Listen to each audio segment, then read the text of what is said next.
I'm in the Gothic world, the world of chivalry, courtesy and romance.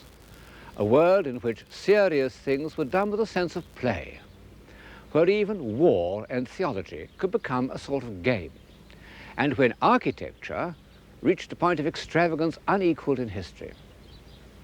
After all the great unifying convictions of the 12th century, high Gothic art can look fantastic and luxurious, what Marxists call conspicuous waste. And yet, these centuries produced some of the greatest spirits in the whole history of man, amongst them St. Francis of Assisi and Dante. Behind all the fantasy of the Gothic imagination, there remained, on two different planes, a sharp sense of reality. Medieval man could see things very clearly, but he believed that these appearances should be considered as nothing more than symbols or tokens of an ideal order, which was the only true reality. The fantasy strikes us first. A charming example is this series of tapestries known as The Lady with the Unicorn, one of the last and most seductive examples of the Gothic spirit. It is poetical, fanciful, and profane.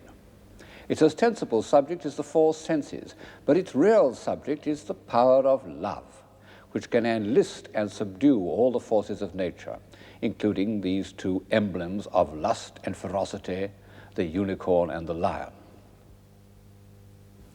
They kneel before this embodiment of chastity and even hold up the corners of her tent. These fierce beasts have become, in the heraldic sense, her supporters. And all round this allegorical scene is what the scholastic medieval philosophers used to call nature naturing, natura naturans. Birds, trees, flowers, leaves galore, and those rather obvious symbols of nature naturing, rabbits.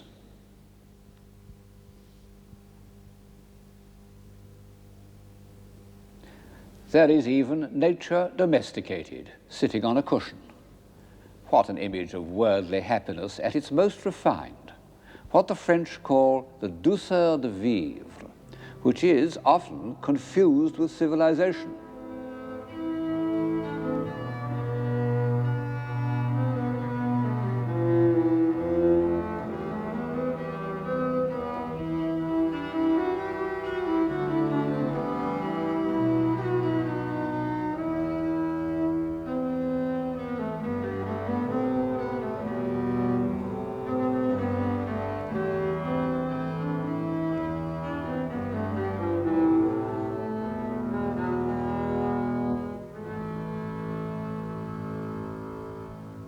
We've come a long way from the powerful convictions that induced knights and ladies to draw carts of stone up the hill for the building of Chartres Cathedral. And yet, the notion of ideal love and the irresistible power of gentleness and beauty, which is emblematically conveyed by the homage of these fierce beasts, can be traced back for 3 centuries, and we may even begin to look for it in the north portal of Chartres.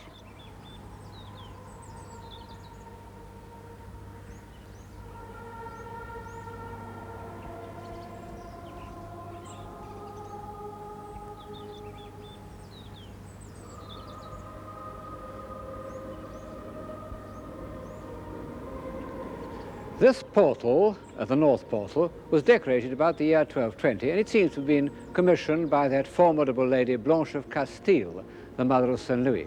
And perhaps for that reason, or perhaps simply because it was dedicated to the Virgin Mary, many of the figures are of women. And several of the stories on the arches concern Old Testament heroines.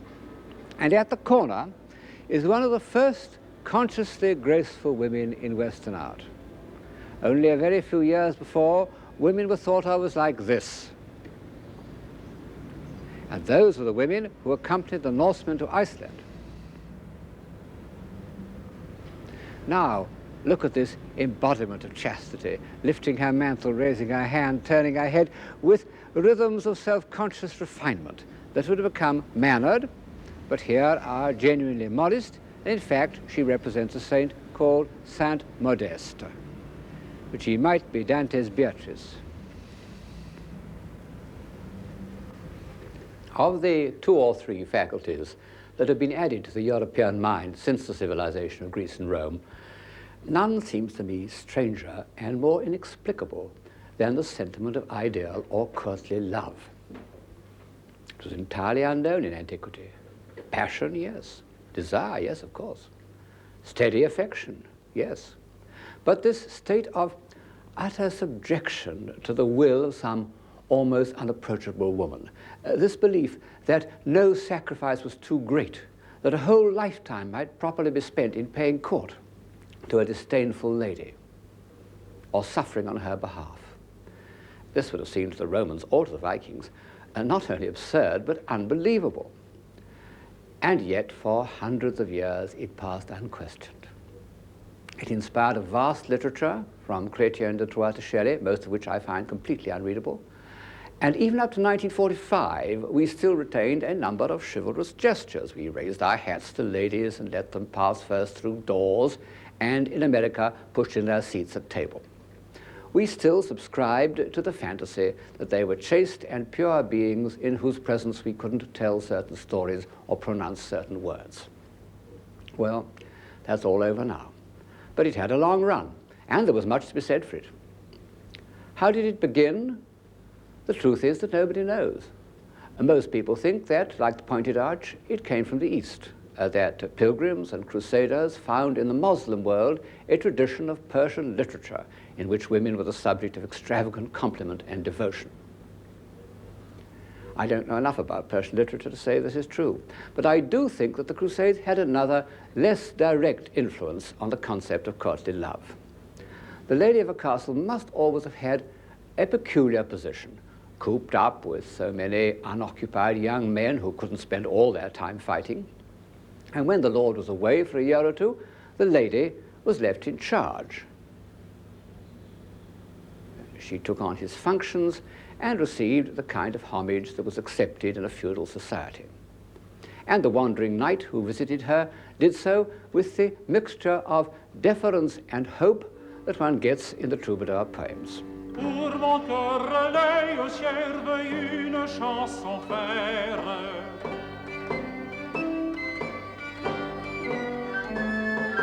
Chantez-vous, veuille sentencière d'une mille bonheur. In support of this theory is the subject of the Siege of the Castle of Love, which appears on mirror cases and caskets and other domestic objects of the 14th century.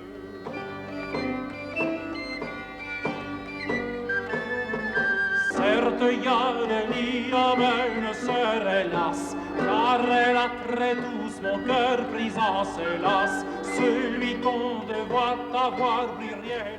I ought perhaps to add that the idea of marriage doesn't come into the question at all. Medieval marriages were entirely a matter of property. Well, as everybody knows, marriage without love means love without marriage. And then, I suppose one must admit that the cult of the Virgin had something to do with it. In this context, it sounds rather blasphemous. But the fact remains that one often hardly knows if a medieval love lyric is addressed to the poet's mistress or to the Virgin Mary. The greatest of all writings about ideal love, Dante's Vita Nuova, The New Life, is a quasi-religious work. And in the end, it is Beatrice who introduces Dante to paradise. So, for all these reasons, I think one can associate the cult of ideal love with the ravishing beauty and delicacy that one finds in the Madonnas of the late 13th century.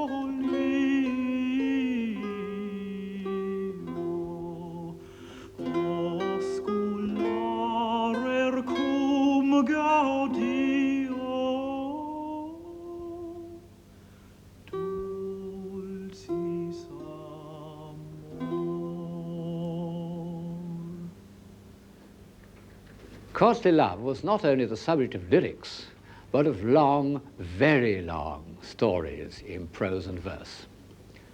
And this reminds me of something else that the Gothic centuries added to the European consciousness, that cluster of ideas and sentiments which surrounds the words romantic and romance. One can't really say that romance was a Gothic invention. I suppose that, as the word suggests, it was Romanesque and grew up in those southern districts of France where the memories of Roman civilization had not been quite obliterated when they were overlaid by the more fantastic imagery of the Saracens. But the chivalrous romance of the Gothic time, from Chrétien de Troyes in the 13th century to Mary in the 15th, with their allegories and personifications, their endless journeys and night-long vigils, their spells and mysteries, had a special appeal to the medieval mind. For 200 years, the Roman de la Rose was probably the most read book in Europe, except for Boethius and the Bible. Well, it's not much read today, except in order to pass examinations. But of course, the effect of these romances on 19th century literature was decisive, whether as a quarry or as an imaginative escape, especially in England. The Eve of St. Agnes, the Belle Dame sans Merci, the Idylls of the King, to say nothing of that crucial masterpiece of the late 19th century, Wagner's Tristan and Isolde.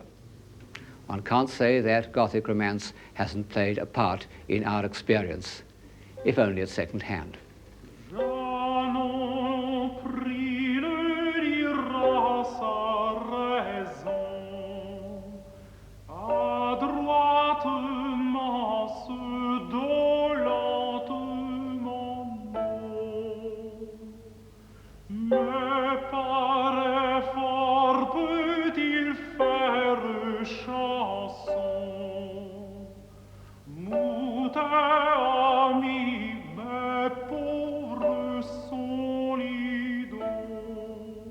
The summit of court civilization was reached in the late 14th century in France under the patronage of the Duc de Berry. He built a series of fabulous filigree castles, of which the painter de Limbourg has left us an apparently accurate record. He filled them with jewels and jeweled contraptions, paintings and tapestries. This warlike scene is only a tapestry. The Duke wasn't fond of war. The Duke's artists have given us a vivid account of his court. Here he is giving a grand dinner to celebrate the new year. There are no ladies present, which is curious, because the Duke, who was an amiably self-indulgent man, is reported to have said of women, "The more the merrier, and never tell the truth." But we can see some of his famous collection of 1,500 dogs, which is too many, even for me. They seem to have had the run of the table. Behind him is his chamberlain saying to some bashful suitor, "Approche, approche," and his courtiers, including a cardinal, are raising their hands in astonishment at such condescension. The castles, pictures, tapestries have vanished with the dogs, but a few of the treasures remain. This gold cup is one which seems to have been owned by the Duke, and one of the few objects from which one can still catch the flavor of this fanciful, luxurious world.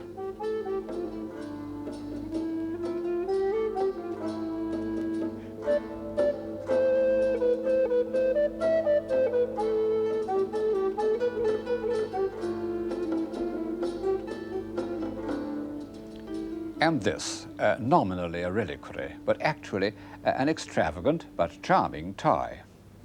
It's supposed to have held a thorn from Christ's crown at the crucifixion.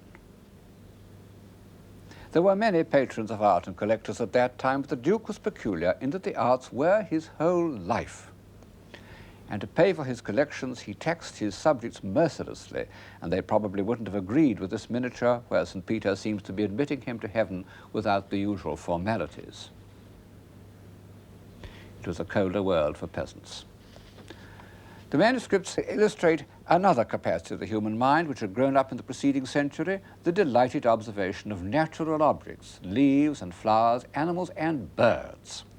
Birds were a medieval obsession. They're the subject of one of the earliest medieval sketchbooks, and they fill the borders of manuscripts. If you would ask the 14th century cleric to account for all these birds, he would probably have said that they represented souls, because they can fly up to God. But this doesn't really explain why artists drew them with such obsessive accuracy, and I think the reason is that they have become symbols of freedom. Under feudalism, men and animals were tied to the land. Very few people could move about, only artists and birds. They were cheerful, hopeful, impudent, and mobile, and in addition had the kind of markings that fitted in with medieval heraldry. The Duke's earliest manuscripts had shown an isolating and symbolizing approach to nature. But in the middle of his career, he discovered an artist or a group of artists called de Limbourg, who by some stroke of original genius saw nature as we see it, as part of a complete visual experience. No doubt much of their work's been lost, but one book remains, The Very Rich Hours, which is one of the miracles of art history. Here are men and women cultivating the fields, harrowing, sowing, with a scarecrow in the background, haymaking and harvesting, and suddenly we realize that all this had been going on in the same places, more or less unchanged, all through the Dark Ages, and went on in the same way right up to the last war. In the foreground, a party of nobles out hawking indulged in a little mild courtship, so called because it was only in courts that one had time for these agreeable preliminaries, instead of getting down to business immediately.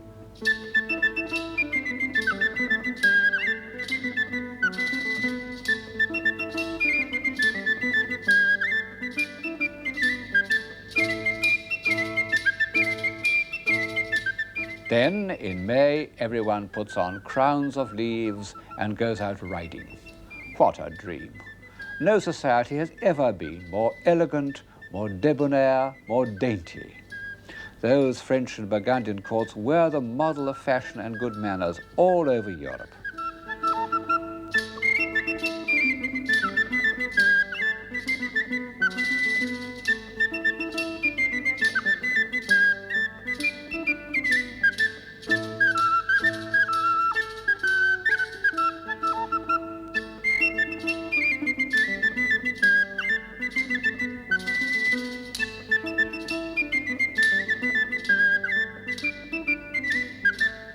Many people, when you mention to them the word civilization, think of something like this.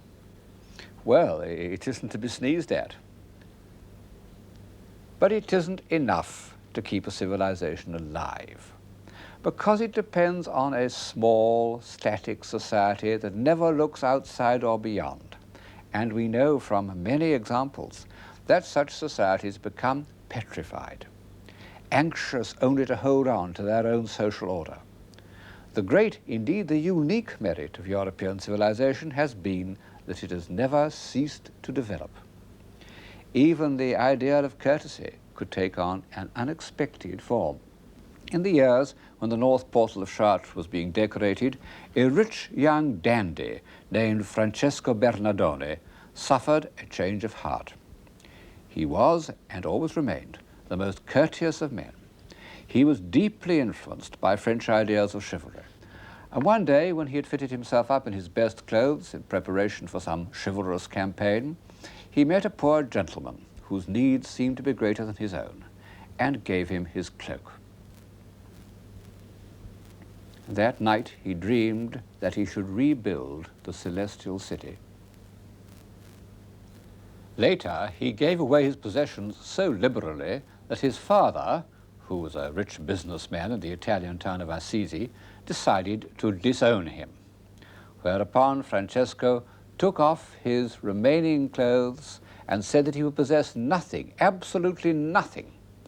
The Bishop of Assisi hid his nakedness and afterwards gave him a cloak and Francesco went off into the woods singing a French song. The next 3 years he spent in abject poverty, looking after lepers, who were very much in evidence in the Middle Ages, and rebuilding with his own hands abandoned churches. In all his actions he took the words of the Gospels literally, and he translated them into the language of chivalric poetry. He said that he had taken poverty for his lady, and when he achieved some still more drastic act of self-denial, he said that it was to do her a courtesy.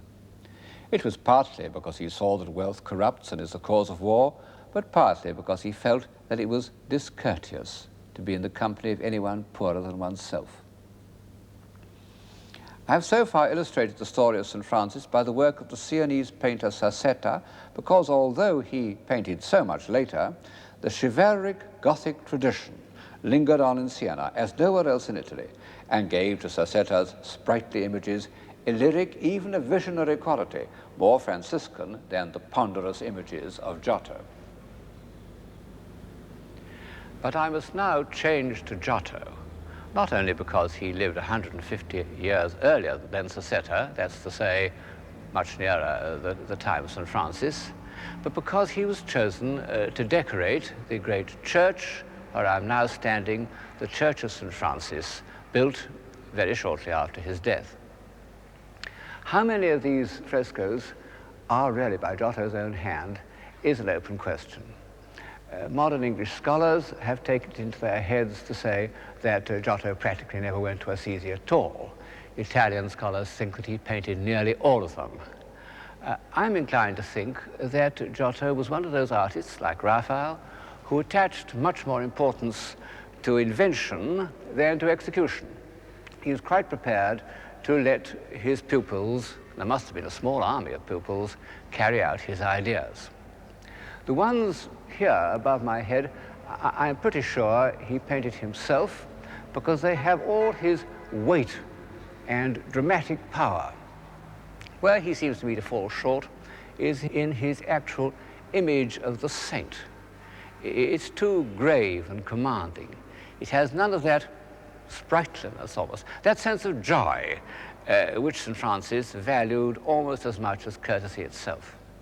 Incidentally, we don't know what St. Francis looked like. The best known early painting is attributed to Cimabue.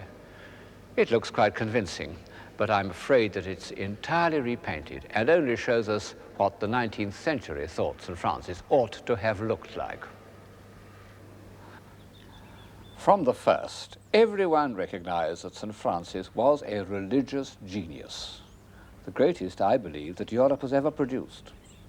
Although he was only a layman, the Pope gave him permission to found an order here at Assisi.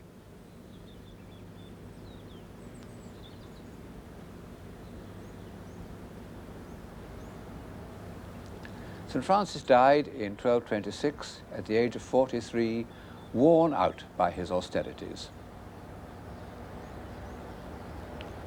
On his deathbed, he had asked forgiveness of poor brother Donkey, my body, for the hardships he had made it suffer. He had seen his order go from a group of humble companions and become a great institution, a power in church politics. And at a certain point, he had quite naturally and simply relinquished control.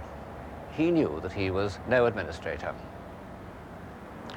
Within 2 years, only 2 years of his death, he was canonized, and his companions began to build this great church to his memory. A masterpiece of Gothic architecture, also an incredible piece of engineering.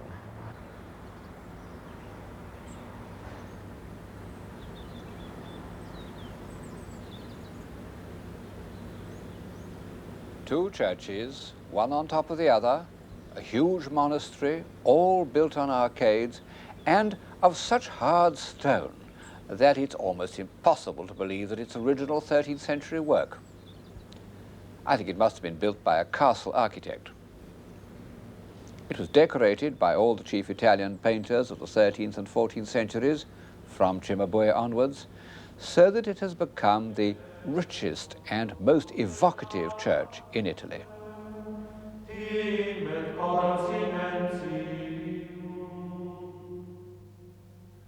Consecrare tu dignare, Rex perennis patriae, Ogolibus fidum Deum, Iura contra Deum. O Redemptor summe carnem, timet continentium, ut novitus exus omnis, unctione Chrismatis, ut sanitus ausiata, dignitatis gloria. O Redemptor summe carnem, timet continentium, lotamente sacro fonte, auffugantur crimina, uncta fronte sacrosanta, influunt caris natam. O Redemptor summe carnem, timet continentium. A strange memorial to the little poor man, whose favourite saying was, "Foxes have holes, and the birds of the air have nests, but the Son of Man hath not where to lay his head."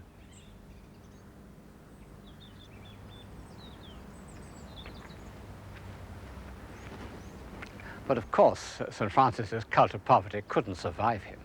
It didn't even last his lifetime. It was officially rejected by the Church because the Church had already become part of the international banking system that originated in the 13th century.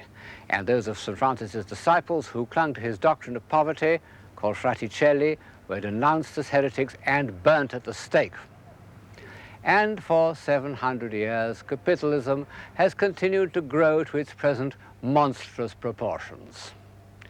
It may seem that St. Francis has had no influence at all, because even those humane reformers of the 19th century who sometimes invoked him didn't wish to exalt or sanctify poverty, but to abolish it.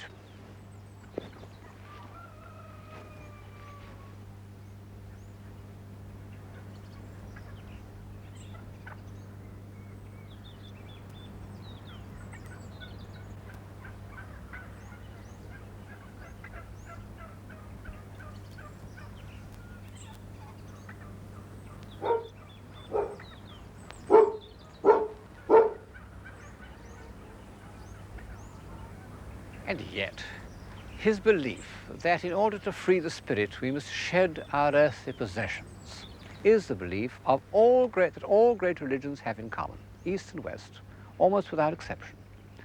And by enacting their truth with such simplicity and grace, he made it a part of the European consciousness, an ideal to which, however impossible it may be in practice, the finest spirits will always return. And by freeing himself from the pull of possessions, St. Francis achieved a state of mind which has been of great value to us. I mean his belief in the unity of creation and the possibility of universal love. It was only because he possessed nothing that St. Francis could feel sincerely a brotherhood with all created things, not only living creatures like Brother Pig, but Brother Fire and Sister Wind. This philosophy inspired his hymn to the unity of creation, known as the Canticle of the Sun, and it's expressed with irresistible naivete in a collection of legends known as the Fioretti, the little flowers. Not many people can make their way through the polemics of Abelard or the definitions of St. Thomas Aquinas, but everyone can enjoy these holy folk tales which, after all, may not be completely untrue. They are, in contemporary jargon, amongst the first examples of popular communication, at any rate since the Sermon on the Mount. And they tell us, for instance, how St. Francis persuaded a fierce wolf that terrified the people of Gubbio to make a pact by which, in return for regular meals, he will leave the citizens alone. "Give me your paw," said St. Francis, and the wolf gave his paw. Most famous of all, of course, is the Sermon to the Birds, those creatures which, as I've said, seemed to the Gothic mind singularly privileged. 7 centuries haven't impaired the naive beauty of that episode.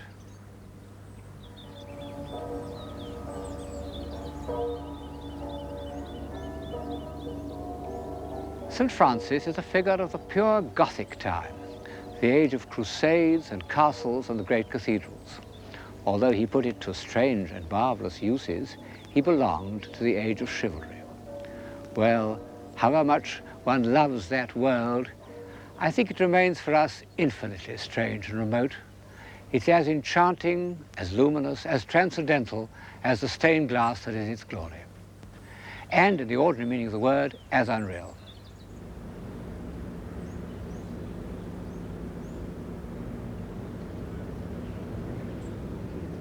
But already, during the lifetime of St. Francis, another world was growing up, which, for better or worse, is the ancestor of our own. The world of trade, of banking, of cities, full of hard-headed men whom aim in life was to grow rich without ceasing to be respectable. Cities, citizen, civilian, civic life. I suppose that all this ought to have a direct bearing on what we mean by civilization. Behind me is the town hall of Siena, looking very much as it did in the 14th century. In fact, the city architect told me that the population is 2 less than it was in the 13th century. Historians sometimes maintain that civilization began in these Italian republics of the 14th century. Well, civilization, as I understand it, can be created in a monastery or a court just as well as in a city, perhaps rather better. But all the same, the social and economic system that grew up in the 13th century had a point. It was a manageable human unit. And as opposed to the system, if we can call it a system, of chivalry, it was realistic. And the proof is that it has survived. Of course, Siena remained to some extent medieval compared with Florence. There, industrial and banking conditions at the time of Dante were surprisingly similar to those that exist in Lombard Street today, except that double entry wasn't invented till the 14th century in Genoa, I believe. Of course, the Italian republics weren't in the least democratic, as those pre-Marxist innocents the liberal historians used to think they were. Exploitation was in the hands of a few powerful families who managed to operate within the framework of a guild system in which the workers had no say at all. The Italian merchant of the 14th century isn't a sympathetic figure, less so really than that old reprobate Jean de Berry. The stories of Florentine thrift are like the stories that Jews used to tell about each other. But, and here the parallel with Lombard Street is not so close, the new merchant classes, as patrons of the art of their own time, were at least as intelligent as the aristocracy. And just as their economic system was capable of an expansion that has lasted till today, so the painting they commissioned had a kind of solid reality that was to be the dominant aim of art up to the time of Cézanne. The first, and in some ways the greatest painter of this new reality was Giotto.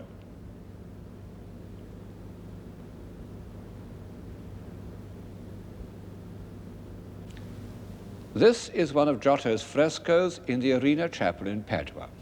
And as I look at it, I realize that to anyone whose eye has been conditioned by realism, as it has existed in European art from the Renaissance to the Cubists, this will not look very realistic, perhaps no more so than Gothic tapestry. But this much is clear.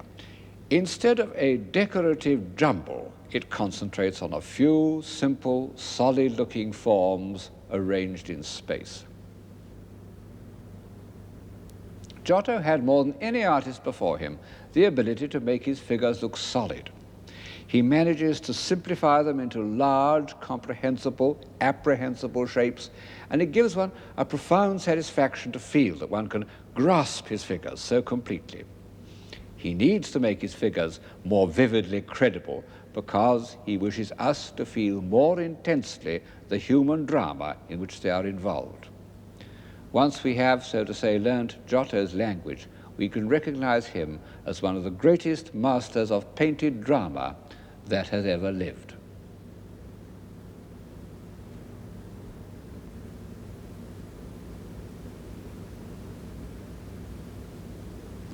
How did Giotto evolve this very personal and original style? When he was a young man, he was born in Tuscany in about 1265.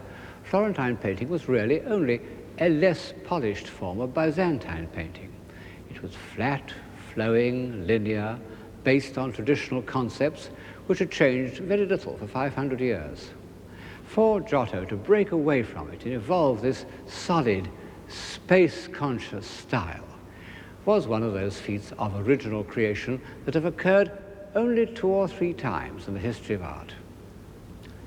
When such drastic changes do take place, one can usually find certain points of departure, models, predecessors, but not with Giotto.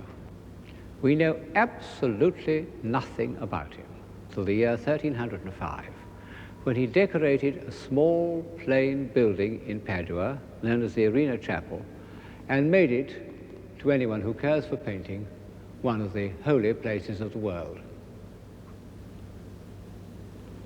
It was commissioned by a moneylender named Enrico Scrovegni, whose father had actually been imprisoned for usury, that is to say, for charging an extortionate rate of interest, because moderate rates of interest were unofficially countenanced.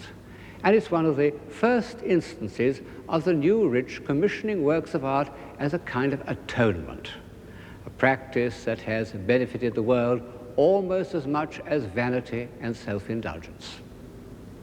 Here he is, perhaps the earliest painted portrait that is obviously a genuine likeness, presenting a model of his chapel to 3 angels, and for that reason placed among the blessed in the Last Judgment.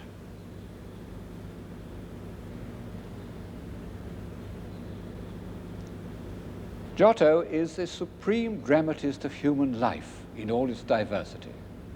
He can depict a scene like this, marriage at Cana, which is almost Chaucerian. Amen dica sasine, iam satur de gramine, amen, amen itera, aspernare vetera, esirana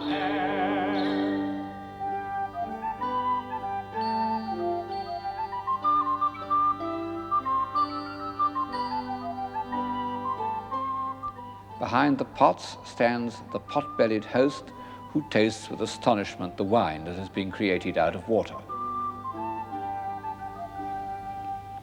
But Giotto is greatest when the human drama is greatest, as in the scene of the betrayal of the Garden of Gethsemane. What a marvelous invention that Judas should put his cloak round our Lord. Everything, heads, gestures, the explosive pattern of the spears, is a crescendo of feeling, tension, and violence.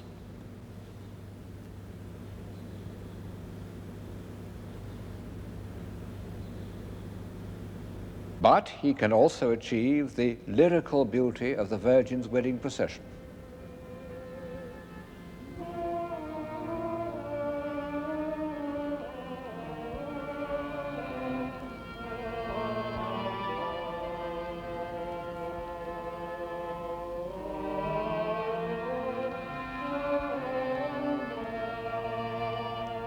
The tenderness of the Noli Me Tangere with its marvelously subtle relationship between the figures.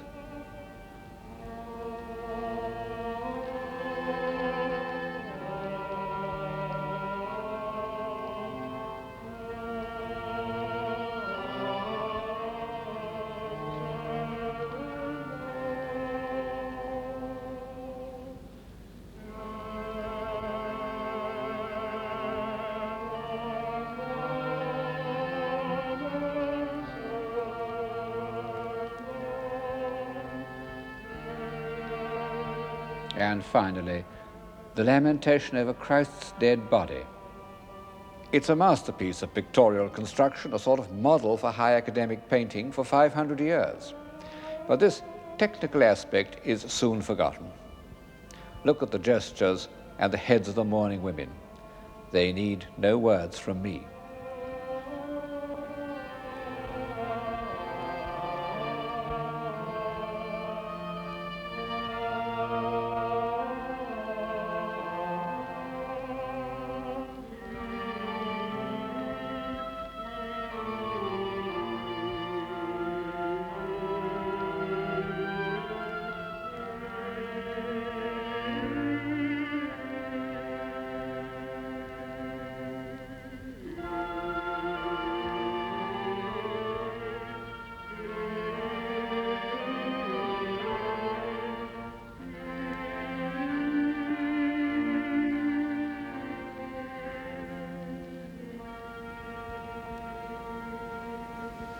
Although I think that Giotto was one of the supreme painters of the world, he has equals.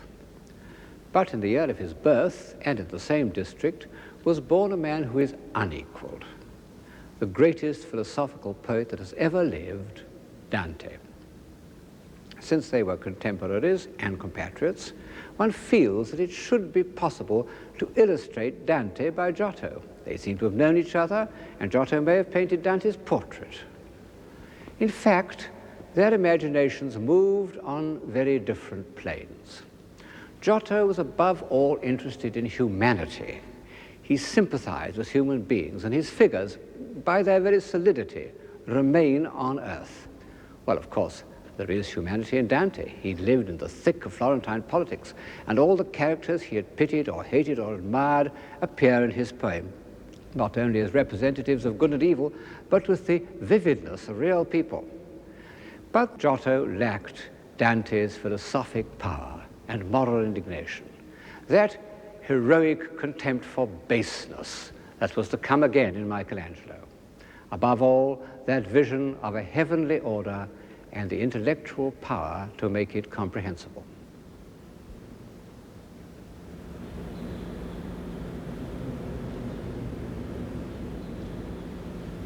In a way, the poet and the painter stand at the junction of two worlds. Giotto belonged to the new world of solid realities, the world created by the bankers and merchants for whom he worked. Dante, as has often been observed, belonged to the earlier Gothic world, to the world of St. Thomas Aquinas and the great cathedrals. One isn't as close to Dante in the Arena Chapel as one is here in the Romanesque baptistry at Pisa. The pulpit by Niccolo Pisano was executed 5 years before Dante was born, and yet it has all his sense of horror, even some of the elements of the grotesque that come into the Inferno, combined with much that is derived from antiquity. And it has the same keen eye for truthful details, although, of course, we can no longer believe in these rather ridiculous monsters.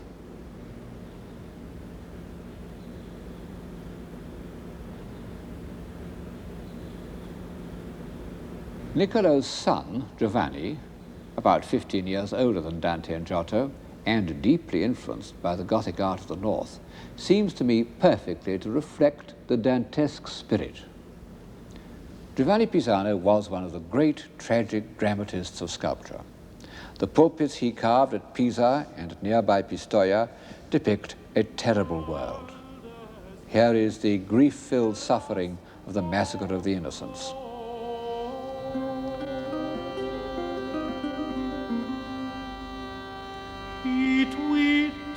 And went away unknown.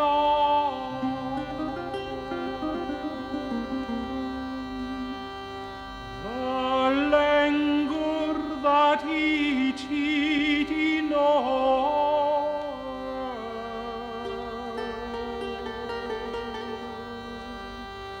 the loss he find the priest thereof.